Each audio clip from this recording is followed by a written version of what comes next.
Hello everyone, this is Prabhat Gupta.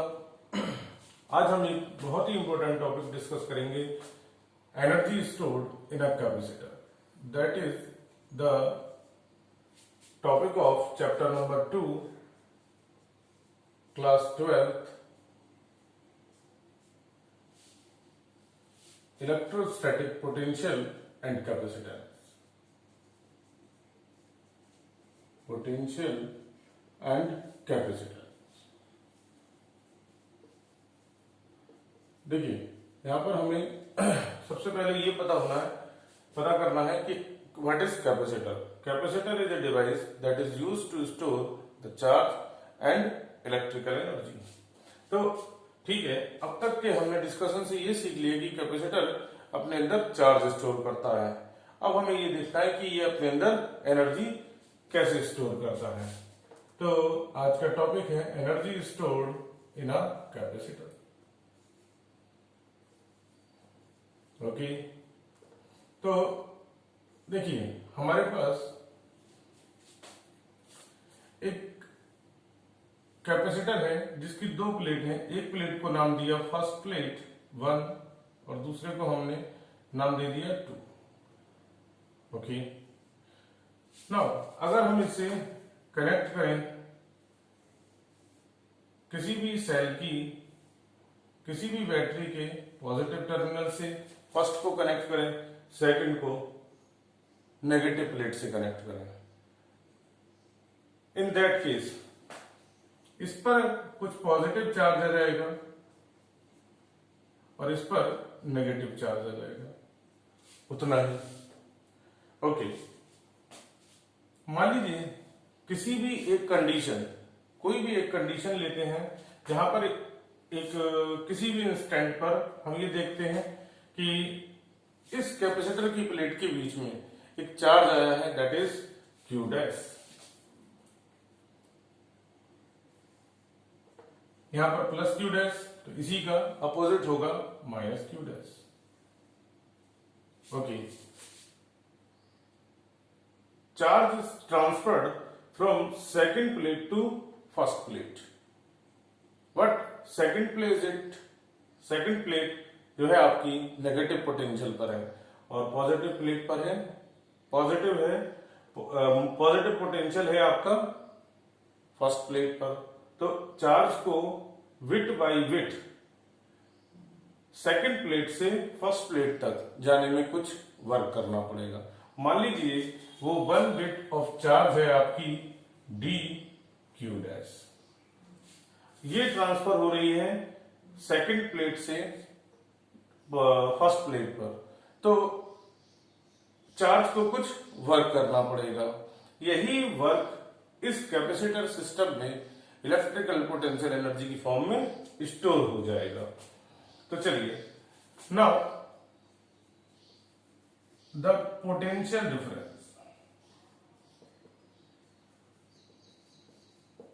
at any instant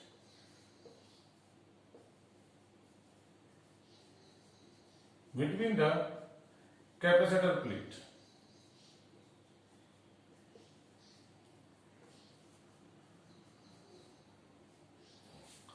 किसी भी instant पर चार्ज है आपका Q डैश, कैपेसिटेंस है C, तो V डैश यानी कि पोटेंशियल डिफरेंस हो गया V dash is equals to Q dash by C।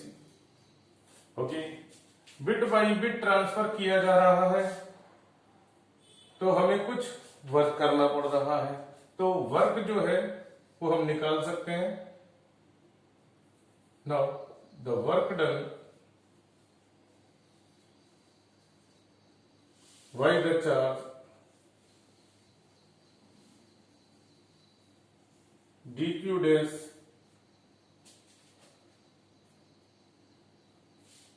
from second plate to one plate।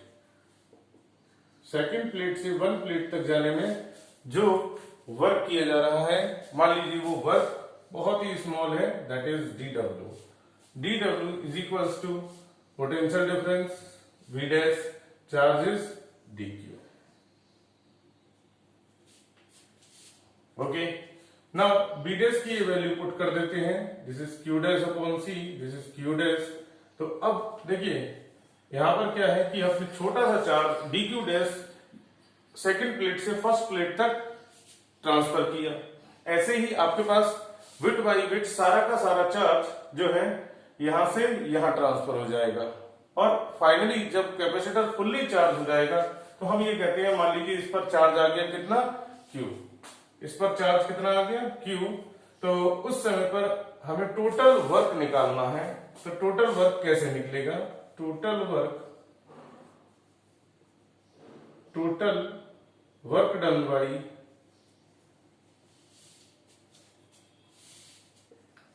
Total work integration dw is equal to Q dash upon C dQ dash.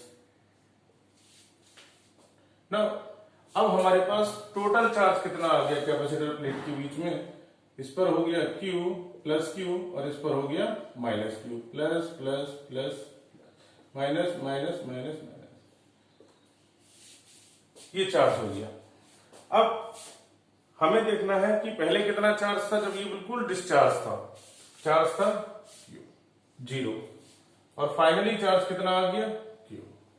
तो इसे integrate करते हैं, we will get Q square upon 2C।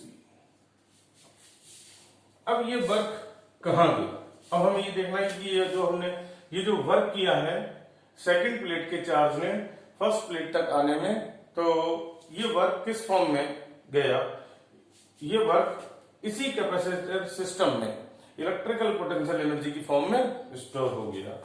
Now the work done is stored in the capacitor in the form of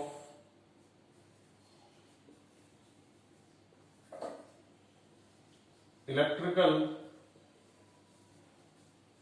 potential energy। अगर हम इस electrical potential energy को Q से represent करें,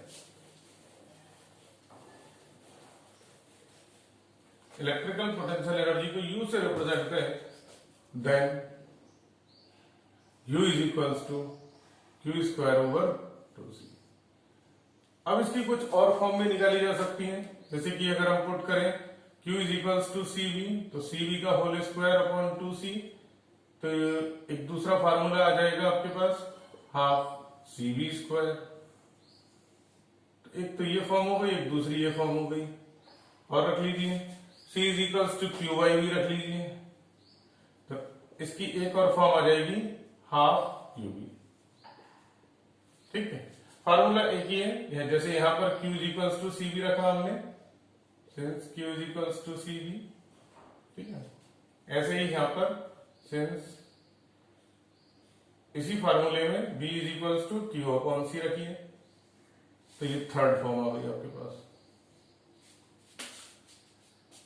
We know that the potential remains constant in the parallel combination and in the series combination charge constant रहता है। तो हम यहाँ पर ये फार्मूला लगा सकते हैं, देखिए कैपेसिटेंस 2 दोनों कांस्टेंट है, चार्ज कांस्टेंट रहता है सीरीज में, तो हम इस फार्मूले को लगा सकते हैं सीरीज के लिए। ओके, इसको लगा सकते हैं पैरेलल के लिए, क्योंकि हाफ और सी ये दोनों कांस्टेंट है, बचा क्या पोटेंशियल डिफरेंस कांस्टेंट रहता है, कब पैरेलल में, तो पैरेलल के लिए हम ये लगा सकते हैं। और जब आपके पास चार्ज और वोल्टेज दोनों दे रखे हो तो आप इस फार्मूले का यूज कर लीजिएगा। अब देखिए इसके बाद हमारे पास अगर मान लीजिए टोटल एनर्जी निकालनी है हमें सीरीज कॉम्बिनेशन में या पैरेलल कॉम्बिनेशन में, टोटल एनर्जी इन सीरीज और पैरेलल, तो सीरीज की बात कर लेते हैं, तो फार्मूला हमारे पास होता है U is equals to Q square upon 2C। तो अगर फार्मूला लगाया जाए Q स्क्वायर अपॉन 2, ये हो गया 1 upon C, 1 upon C is equals to series combination में 1 upon C1 plus 1 upon C2 and so on. अगर इन सबको मल्टीप्लाई किया जाए तो क्या मिलेगा, Q square upon 2C1 plus Q square over 2C2 and so on. तो ये इंडिविजुअल स्टोर्ड एनर्जी हो गई फर्स्ट कैपेसिटर की, ये इंडिविजुअल एनर्जी हो गई सेकंड कैपेसिटर की एंड सो ऑन।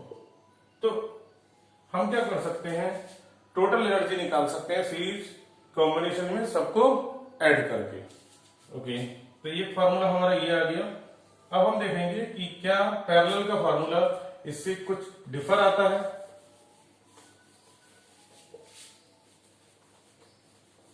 तो पैरेलल के फार्मूले के लिए एनर्जी तो यही रहेगी, टोटल एनर्जी निकालते हैं for parallel combination. Parallel combination के लिए जब हम फार्मूला लगाएंगे तो देखिए हमारे पास U का फार्मूला है Q स्क्वायर अपॉन 2C। तो पैरेलल के लिए मैंने कौन सा फार्मूला बताया था, हाफ CV स्क्वायर, ये लगा दीजिए। Okay, B square upon 2। Parallel में कैपेसिटेंसेस आपस में ऐड होती चली जाती हैं, C1 plus C2 plus C3 and so on. तो ऐड कर देते हैं इनको। ओके, तो ये आ गया half C1 B square, half C2 B square and so on. ठीक है, हाफ CN B स्क्वायर। ये क्या है, this is the potential energy stored in the first capacitor. तो हम इसे बोल सकते हैं U1, इसको क्या बोल सकते हैं U2। ये सेकंड कैपेसिटर में स्टोर्ड एनर्जी है। This is nth, this is the energy stored in nth capacitor. तो U1 plus U2 plus and so on plus U1। तो टोटल एनर्जी आ गई आपकी U1 plus U2 plus UN। या फिर ये कह सकते हैं total energy in parallel combination is given by the sum of individual energies stored in the capacitors। तो किसी भी कैपेसिटर में इंडिविजुअल एनर्जीज का सम आपको टोटल एनर्जी देता है पैरेलल में। और देखिए यहां पर एक और अच्छी बात है जो रिजल्ट आप याद कर सकते हैं, सीरीज में भी यही होता है। तो in both cases either series और parallel the total energy is additive individually। तो हर एक की इंडिविजुअली निकालिए और उन्हें ऐड कर दीजिए इंडिविजुअली। तो ये टोटल एनर्जी का हो गया। तो टोटल एनर्जी सीरीज और पैरेलल में एक जैसी रहती है। आप इंडिविजुअल एनर्जी निकालिए हर कैपेसिटर की, उसको ऐड कर दीजिए, that will give you the total energy. किसी कैपेसिटर में एनर्जी स्टोर्ड कैसे निकालते हैं कि हमारे पास नेगेटिव प्लेट से पॉजिटिव प्लेट की तरफ चार्ज को ट्रांसफर किया जा रहा है, तो कुछ वर्क करना पड़ेगा। ये वर्क जो है नेगेटिव चार्ज क्योंकि वो लोअर पोटेंशियल पर है और पॉजिटिव चार्ज हायर पोटेंशियल पर है, तो हमें वर्क करना पड़ेगा। वो वर्क किस फॉर्म में स्टोर हो जाएगा, पोटेंशियल एनर्जी की फॉर्म में, इलेक्ट्रिकल पोटेंशियल एनर्जी की फॉर्म में। और उस इलेक्ट्रिकल एनर्जी का फार्मूला क्या होगा, Q square upon 2C series के लिए, हाफ CV स्क्वायर पैरेलल के लिए, हाफ QV जब आपके पास चार्ज और पोटेंशियल डिफरेंस दे रखे हो तो आप इसे कहीं भी लगा सकते हैं। वैसे तीनों फॉर्म एक जैसे ही एनर्जी को प्रोड्यूस करती हैं और इस तरह से हम टोटल एनर्जी निकाल सकते हैं। ये फार्मूले आपको दे रखे हैं सीरीज और पैरेलल के। Thank you everyone.